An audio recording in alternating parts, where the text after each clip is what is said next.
Welcome to the Art of Procurement podcast. My name is Philip Ideson, a 20-year procurement practitioner, former head of procurement and advisor to procurement leaders around the world. I started Art of Procurement to help leaders and their teams access the resources they need to increase their impact through insight-driven procurement. You are listening to our flagship podcast where we pull back the curtain and shine a light on the strategies, tactics and tools that leading procurement teams are using to align their impact with the needs of their business.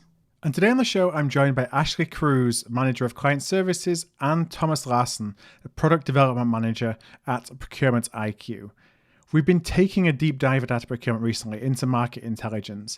Access to market insights was actually cited as the number 2 challenge for procurement professionals in a recent survey of the Art of Procurement community. It's a challenge that I definitely felt that I had during my practitioner career, and also something that I'm really working hard here behind the scenes at Art of Procurement to solve for. And ProcurementIQ, they're a leader in providing market intelligence services, from category intelligence reports to custom research, supplier profiles to RFP builders. We've got to know the team really closely over the past 6 months, and you may have seen some of our collaborations on the Art of Procurement blog over the past, I'd say, 3 months or so. Well, in today's podcast, I actually wanted to cover an important topic related to market intelligence, and that's specifically how can procurement professionals ensure that the insights that they have are always up to date, really important in a very fast-changing world. So Thomas and Ashley both share some of their tips, and we also get some insight along the way into how ProcurementIQ builds their market intelligence reports.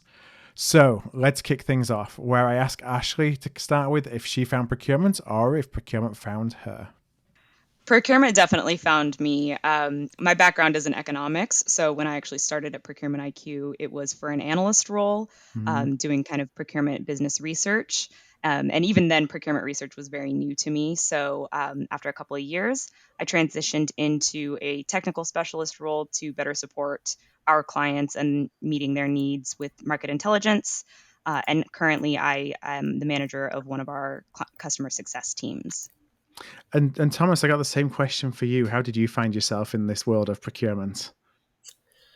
Similar to Ashley, procurement found me. So I actually graduated with an English degree and came to the company ProcurementIQ in our editorial department and jumped over to the analyst department with Ashley. And then from there, I ran our custom research service for a long period of time and then found my way in product development. So I have learned about procurement on the go. Mm-hmm. Well, let's dig into some of that procurement knowledge then today. I'm really interested for this conversation because we're really going to talk about market intelligence and procurement's need for market intelligence and how that need is constantly changing. My first question, Ashley, I'm going to ask it to you is, what would you say is procurement's kind of legacy relationship with market intelligence? That's a good question. I think that the role that market intelligence has played in procurement has really evolved as procurement itself has evolved. Mm-hmm. So for many, many years, the core function of procurement was to execute that sourcing process. And with that, market intelligence is largely focused around price and supplier. What should I be paying for this product or service, and who can supply it to me at the lowest cost for the highest quality? So while that is still, I think, a core function of market intelligence, as we've seen the sort of shift to more strategic category management processes across procurement, the needs for market intelligence and how it actually functions have changed as well. So even this is maybe a little bit more new than legacy, but really that strategic category management requires a deeper dive into not just, who are the suppliers, but more what is the competitive environment for this market look like? What are some of those, key risk factors that I should be aware of? How do different factors influence the suppliers that I might be working with? What's the cost to switch from one supplier to another? And with regards to price, not just, what is the average price or what should I be paying, but what are the different factors that influence price? How have they performed in the past and how will they perform in the future? What are the different ways that I might be priced for this product or service, and ultimately, how can I go about better negotiating an optimal price for my organization? So it goes far beyond, here are some price points. I think what's really important is the understanding the data and then the contextualization of that data as well, and the different data points as you say that help you build a story to tell internally to stakeholders, but also help you tell a story to negotiate, externally. And all those different data points are really important in being able to do that. So I'm going to ask Thomas, I'm going to ask you this one. So if procurement used to predominantly use market intelligence to inform sourcing projects like we just talked about there, how has the information that you provide, I know that you're building a lot of market intelligence reports around, I think, hundreds and hundreds of different categories. How has the information that you provide as you're building those market intelligence reports changed to support different priorities that we talked about there, like supplier management and risk management? Yeah, so to your point that you just said, the narrative around market intelligence used to be that what the average buyer, what your typical buyer may see when they are initiating a sourcing event. As time has gone on, we have started to understand that this typical buyer doesn't really exist. There are so many variables that can go into every single buyer that everyone brings a little bit something different to the table. So over the past few years, we had noticed this trend in the client problems that Ashley was bringing up. And we had found that the clients were looking for market intelligence that allows them to drive decisions, so actionable data. And they also need intelligence that reflects current market conditions right now, so immediate data. We have internalized a lot of that to create this new intelligence library that presents more of a full picture of what is going on in the market. We're hoping that by, instead of just providing a single data point that we found to be average, by providing multiple data points, clients are getting a full picture and they can use all of that information to develop their own strategy. How do you pull in that information so it's real time? Like what are some of the sources, or how do you make sure that, it really is current? Because I think that's a really big point, because we're used to working with data that maybe it's 3 months old, maybe it's 6 months old, maybe it's 12 months old, depending on the source of our data. And with the world moving so quickly as it is right now, anything that feels like it's a month old is old data. So how do you keep this insight and this intelligence up to date? Yeah, so looking at what you had just said of looking at month old data, or even 3-month, 12-month old data, that almost used to be preferred. No one ever wanted to be reactionary. Everyone wanted to just make sure that their strategies were set up for the long term. So if there are blips, maybe a giant market event, we generally viewed those events as having a beginning and an end. What we have seen is something big can happen, and then the next thing, and then the next thing, and the next thing. There really isn't a normalization that occurs. There's always going to be something that procurement professionals need to be aware of. So we are looking at current events now to take those into consideration when framing the market intelligence. So presenting that full picture narrative that I had mentioned. So instead of, at periodic intervals, updating everything based on everything that has happened in the market, whether it's giant macro trends that are across the entire collection, or if it's just one small story that's just affecting a very niche segment of the market, we want to be proactive about all of that, get that into the market intelligence, adjust all the data so that at any time, procurement professionals can trust that what they are seeing reflects everything that they are hearing about, reading about, whatever in the 24-hour news cycle. And I think current data is also a huge element when it comes to delivering additional value to your stakeholders. That's something that we know procurement has continued to struggle with, regardless of really what stage of the procurement transformation lifecycle they're in. And being able to kind of keep your finger on the pulse of things that are changing that may have an impact, not just on a current contract or sourcing event that you're working on, but on existing contracts and may influence existing suppliers and your performance management for them. That timely and actionable data is really, really quite valuable. I think we have also seen too of procurement is always viewed as the knowledge center. So even if there's something going on, it doesn't even need to be as big as a global pandemic. Procurement should still be equipped to speak to the small things that are going on that may just be interesting, things that they can essentially keep in their back pocket to just maintain that credibility so that they are constantly viewed as that, center of excellence, that knowledge center throughout the organization. Yeah, something we and listeners to Art of Procurement are probably tired of me talking about, because I feel like I say it a lot, is that to change the conversation with the stakeholder, we need to show up with information and insights that the stakeholders don't have, or we need to show up with interpretations of that information, and contextualization of that information that they don't have. Because otherwise, a lot of our stakeholders are experts in their field, so they understand the category because usually they've been around the category for their entire career.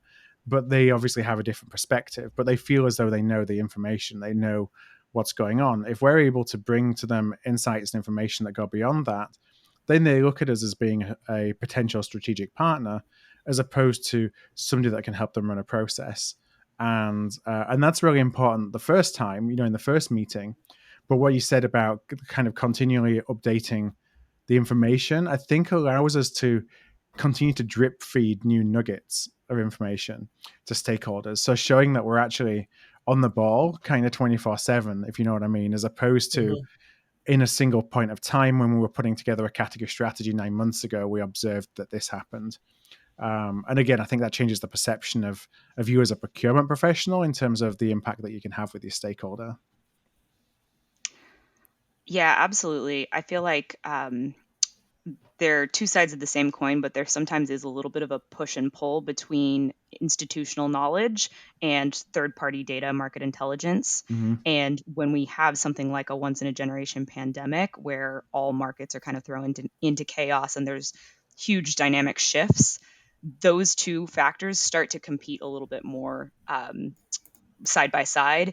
And institutional knowledge and people who are those subject matter experts may not have the ability to kind of update their thought process, their knowledge, and take all of the data that they've collected over the course of years and apply that to what's happening right now, what has changed so drastically, and therefore how do we need to adjust and adapt in order to better source for the future.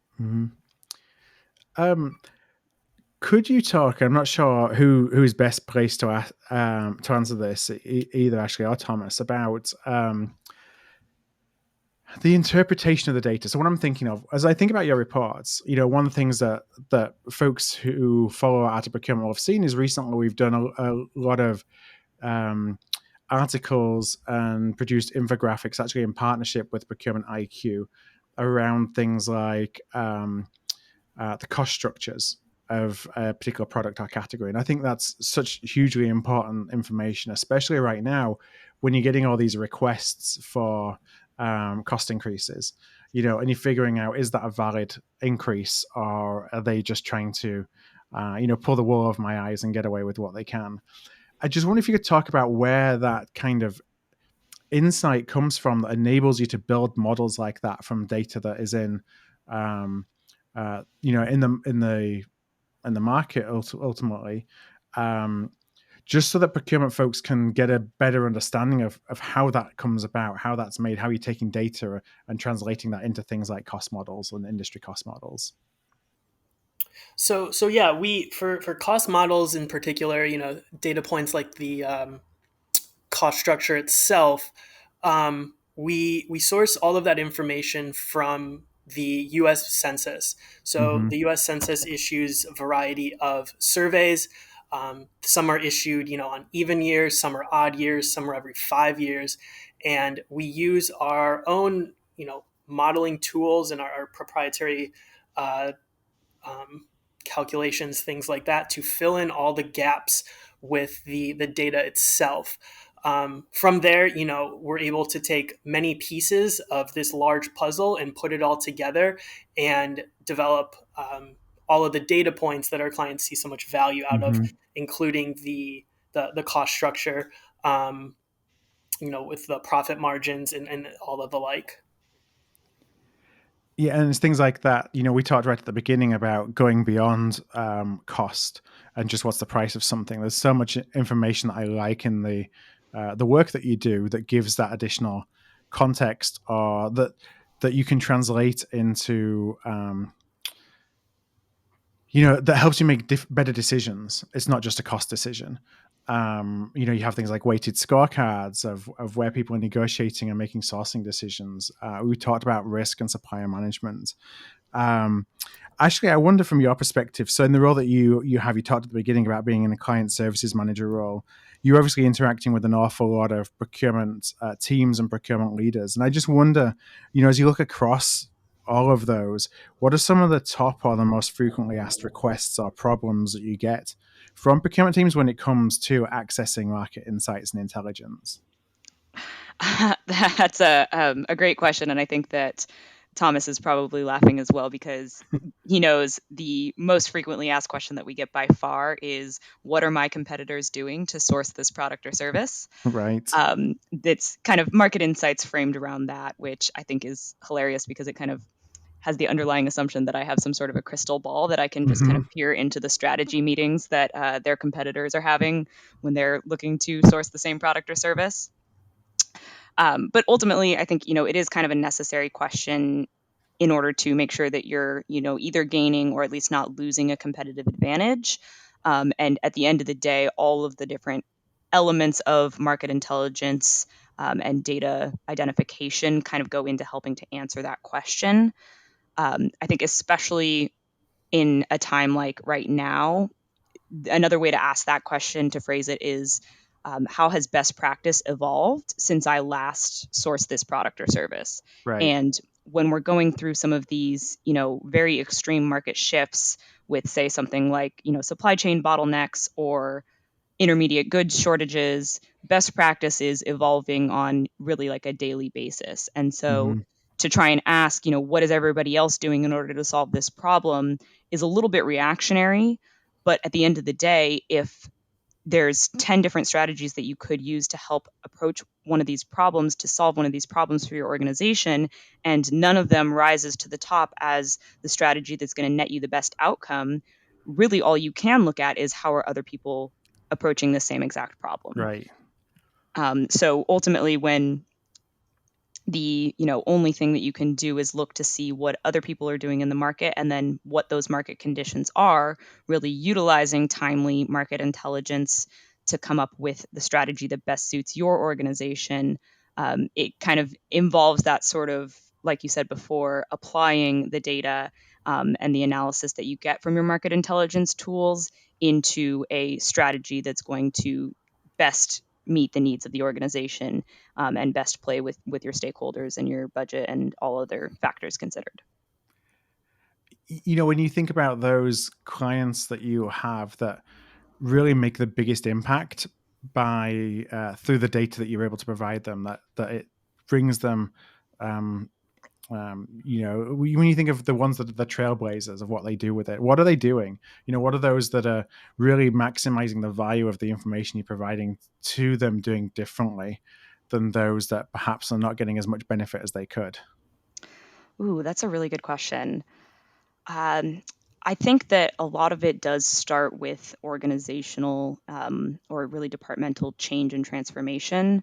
So I kind of see the 4 pillars of strategic procurement department as sort of that evolution from sourcing and execution to category management, strategic category management. And then, once an organization has kind of matured to the point where they've mastered those 2, it becomes more about effective stakeholder engagement and ongoing supplier performance management ultimately.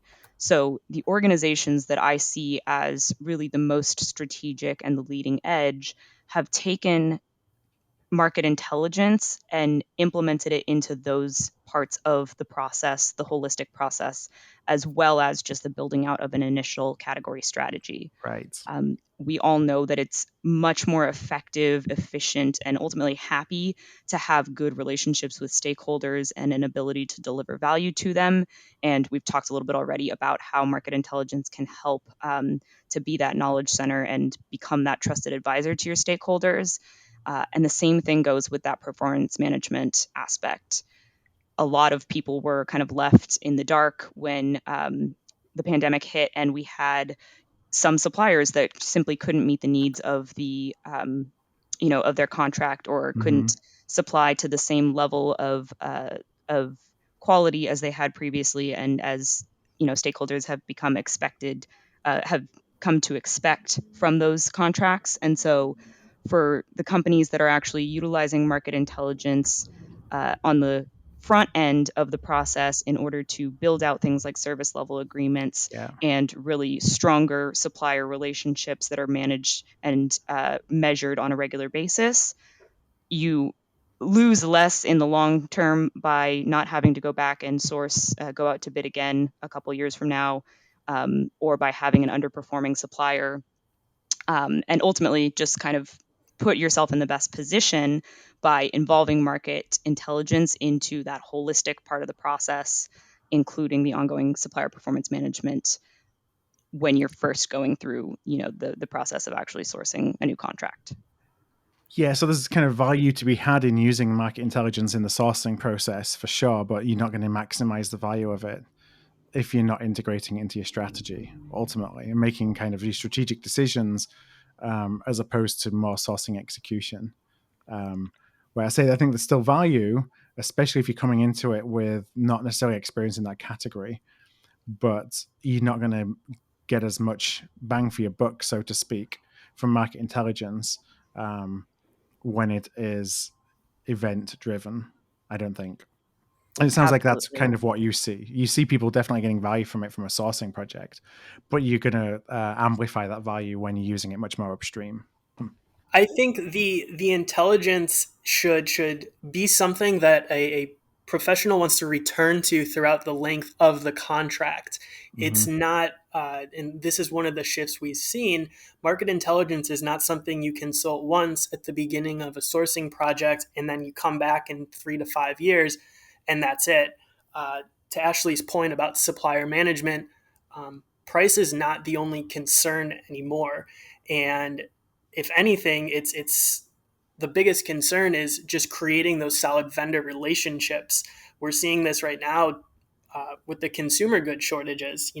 We're kind of in this weird time where, at least personally, I've had to explain what procurement is up until the last year, and now everyone gets it. And so, by providing all of these data points, the KPIs, the SLAs, contract clauses, contracting strategies, clients can now build relationships with their vendors. They can use all of those data points, as one client of ours put it, so that they can evaluate when they would need to fire a vendor. But we also had another client, similar idea, except kind of opposite end. They also need to know how to work with their vendors so that their relationship grows. Because they as everyone should, they view their vendors as their partners. Yeah. We talked a little bit about, trying to get as much as you can real-time insights and, having what's going on in the real world in real time impacting the insights, the recommendations, for example, in the reports. But I know that, fundamentally, that from a structural perspective, reports are still for different categories are on kind of a refresh cycle. Like when you really take another deep dive look to make sure that nothing inherent or structural has changed within that category. I just wonder if you could share a little bit about how you decide when to update category data. Is it you've got a schedule and you're going to go back and look and fact check and everything every 6 months or every 12 months or whatever that looks like? Or do you do it in response to specific industry events? The library is going to be updated as current events dictate. So This is actually a pretty easy question to answer now because there's a lot of things to choose from. But whether it was the pandemic, those early stages when we were putting things in the reports, like, yeah, if the pandemic reaches the United States, we want to be able to continue that example, not have that content live in there for longer than it needs to. Yeah. In the middle of a global pandemic, we had a boat get stuck in a port. So, that was another thing that if this was in place, we would have been able to get out ahead of. We're kind of coming out of this period of complacency. Risk management and getting ahead of problems was always there, but many companies were able to slide by without really putting a lot of effort into it. I think these once in a lifetime events were not viewed as inevitable. They were more viewed as once in a lifetime, not something that you need to put a lot of attention getting ahead of. So, by injecting these real-time current events into the market intelligence, and providing the analysis on how the market is tipping, whether it's in favor of the buyers or suppliers at that point, we hope that now that these initiatives are top of mind for everyone, you're able at any point to see what is going on, what has changed, and trust that the data that you're seeing is all that is going on, without this stressing of when was the report last touched, or, when can I expect to see X, Y, and Z in the report? I think something you said there as well, I think is important about as conditions change and the balance of power shifts. On one hand, I'm reticent to talk about power dynamics when it comes to procurement because I think that that's something that some of the larger organizations, and I say this being a culprit myself when I worked in larger organizations, take an approach with suppliers just because you've got power in the relationship. So it's not looking at it from, hey, I've got more power in the relationship, so I'm going to ask for whatever I want. It's more, you're seeing the market dynamics change, and you're now starting to see that in real time, where it shifts from being a buyer's market to a seller's market or vice versa. So you're starting to be able to plan when you want to go to market, when you want to open up discussions in the market based on what those supply market dynamics look like. If you're seeing that it's a buyer-friendly market, then perhaps that's the time to go and try and put in place a multi-year deal. If you're seeing that it's a seller's market, then perhaps it's the opposite. You just want something that's a short-term deal until the balance of power shifts again. And is that something that you're starting to see now with being able to provide that insight in real time? Yeah, totally.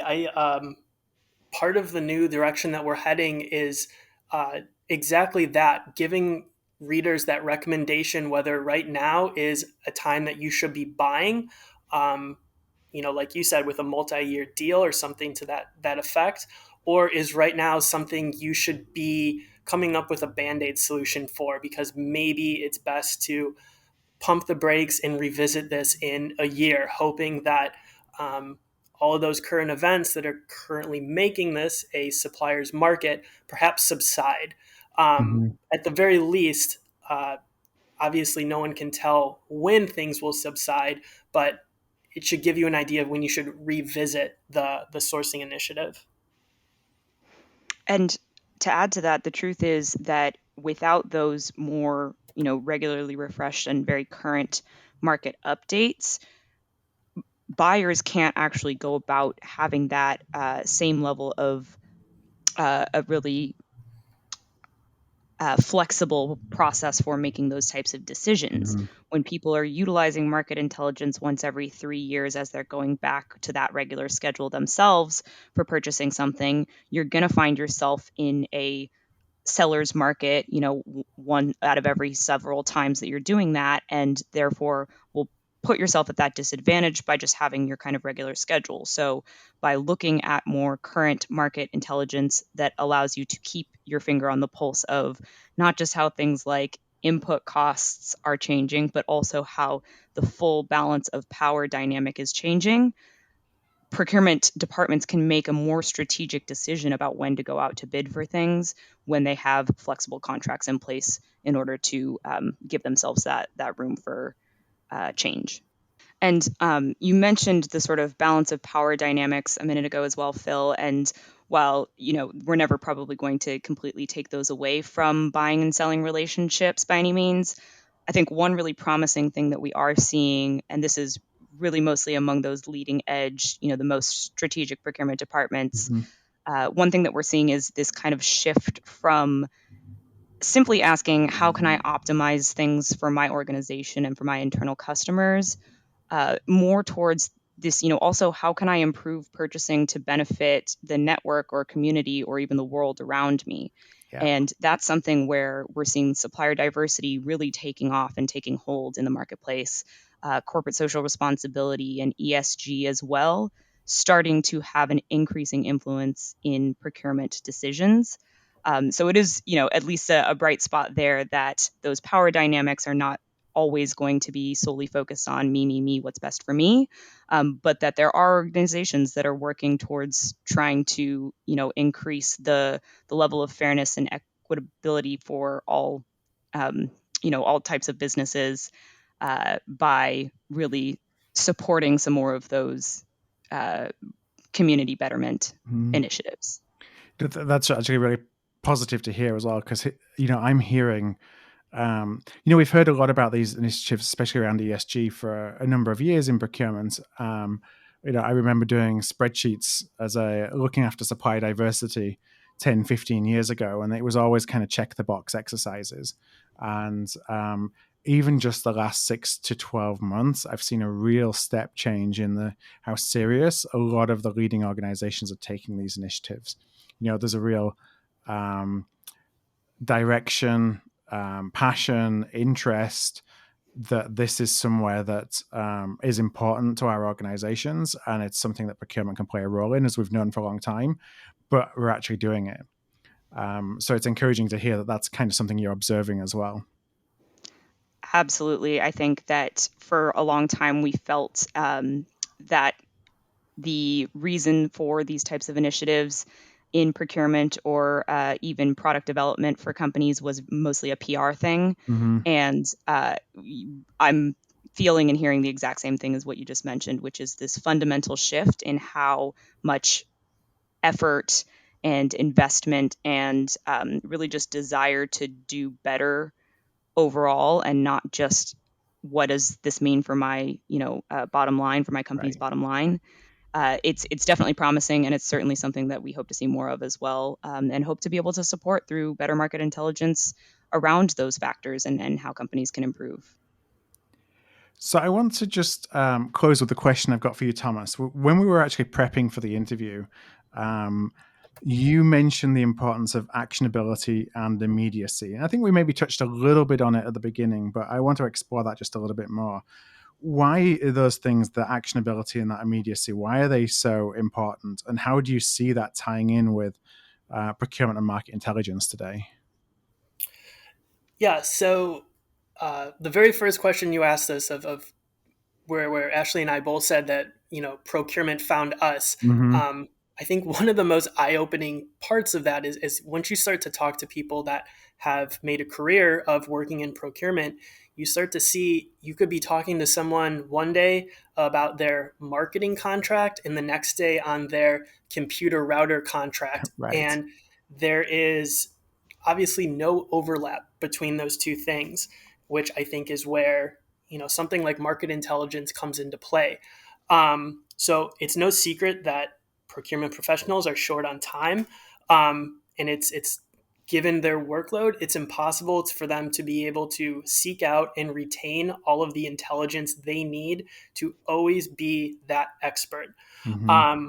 So by creating a resource that information is just a couple clicks away, that they can always be assured that when they access market intelligence, what they are reading is arming them with ideas for strategy, ideas for the direction that both the marketing department and the IT department should head. It's just bettering the entire organization. The procurement departments are going to be able to be that knowledge center that the rest of the organization relies on them to be. And so, we're hoping that the injecting all of these current events and taking a more holistic view of the options and the strategies that can be adopted, checks all those boxes and ends up, leading to just better overall results. Mm-hmm. I can definitely relate with that. I think back to earlier in my career when I was with a pharmaceutical company, 1 week I'd been managing a childcare center, Montessori childcare RFP, in the days before I had kids. So I had no idea what I was talking about. In the same day, it's like doing a marketing services contract or some software, such a random smorgasbord of things that I was not an expert in any of them.